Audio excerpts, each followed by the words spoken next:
Salmo 24.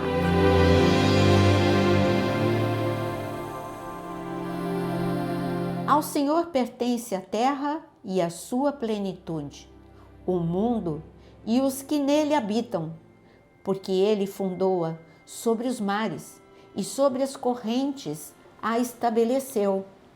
Quem subirá ao monte do Senhor? Quem há de permanecer no seu santo lugar? O que é limpo de mãos e puro de coração, que não entrega a sua alma à falsidade, nem faz juramentos com a intenção de enganar. Este receberá do Senhor a bênção e a justiça do Deus da sua salvação. Esta é a geração dos que o buscam, dos que buscam a face do Deus de Jacó. Levantem as suas cabeças, ó portas, levantem-se, ó portais eternos, para que entre o Rei da Glória. Quem é o Rei da Glória?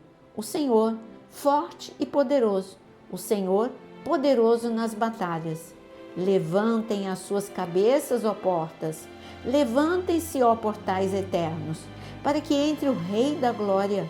Quem é esse Rei da Glória? O Senhor dos Exércitos. Ele é o Rei da Glória.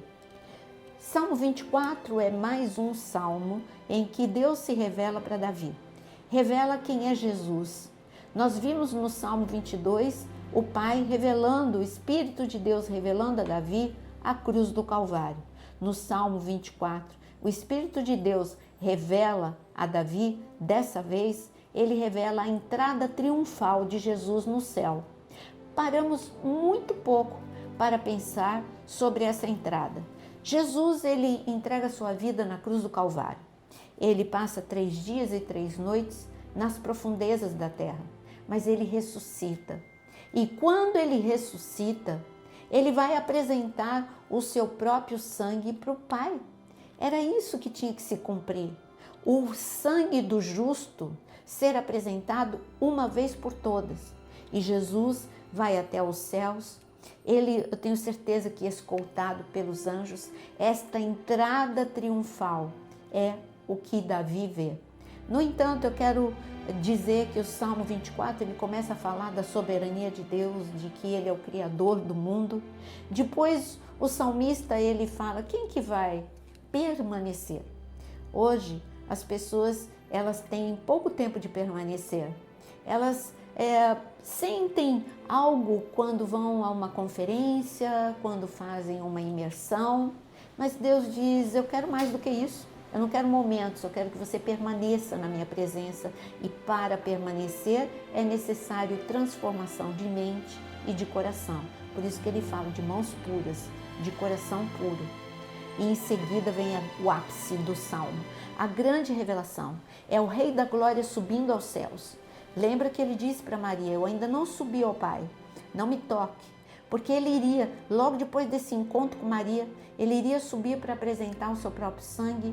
E nessa subida aos céus, ele não sobe sozinho, porque nós sabemos que teve a primeira ressurreição, quando os túmulos racharam e muitos viram no momento em que Jesus entregou seu Espírito, e muitos viram mortos que estavam ressuscitando. É o que está escrito em Mateus. É só você ler Mateus 27, Mateus 28. E então, agora Jesus sobe e os anjos perguntam, quem é esse? Esse é o Rei da Glória, porque Jesus estava carregando um corpo glorificado. Ele estava, lembra que em Lucas capítulo 24, ele diz, pega em mim, eu tenho carne e tenho osso, carne e osso pode ser tocado. Foi o que ele disse, Jesus ressuscitou com um corpo glorificado, o mesmo corpo que Adão perdeu ali no Éden. Então os anjos começam, quando fala de portas, de portais, não está falando com uma coisa que é um objeto, não, está falando com os anjos que estão nas portas dos céus. Então ali o Espírito diz, ei anjos, levantem a cabeça, porque está chegando o Rei da Glória.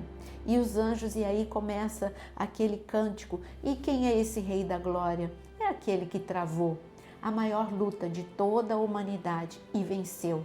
Ele venceu o inferno, ele venceu a morte, ele venceu o pecado, ele venceu a maldição e por isso ele está entrando para apresentar o seu próprio sangue. Um salmo incrível, maravilhoso, profundo, um verdadeiro presente de Deus por nos mostrar como foi a entrada de Jesus nos céus depois de ter ressuscitado.